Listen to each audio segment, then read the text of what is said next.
How to change a starter on the 08 and up KLR 650. There was no videos out on how to really change your starter, so I'm gonna show y'all. First thing you wanna do is get your side covers off. You wanna unbolt your exhaust to give you more room to get access to these two bolts. Remove the header bolts, then you'll have access to these two bolts right here. It's 12 millimeters. Once you get your header bolt off, both of them off, you got access to these two bolts right there, right? You wanna make sure you don't have your key in your bike. Make sure the bike is off, or you could disconnect your battery. But I'm gonna disconnect the power to the bike, and then that won't, give the starter any power. Pay attention to this ground wire right here. There's a ground wire right here that you wanna pay attention to.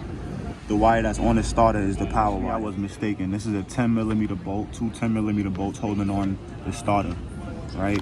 Pay attention that this ground wire, if you're not paying attention, you won't connect it back and your starter will not start. I did this before. This is my second time putting the starter in. I'm just fixing a leak that I had. But pay attention, make sure that you put the ground wire back on and make sure you connect the power wire back.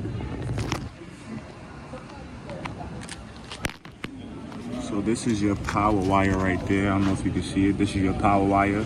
You want to disconnect that, and then you want to take this bolt off and disconnect the ground wire.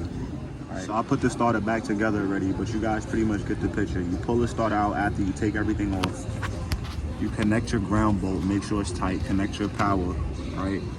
You really want to put some gasket sealer, gasket maker around the front of the starter. See? So this is the old starter. Around this end, you want to put gasket maker around the O-ring. I took my OEM O-ring and put it on the new starter just because it has a better seal, and put some gasket maker around it so it don't leak. All right, put everything back together.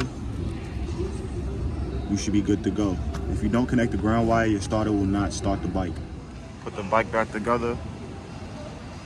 Test everything out. Put the bike back together. Test everything out, make sure it runs. I'll be posting more vids about my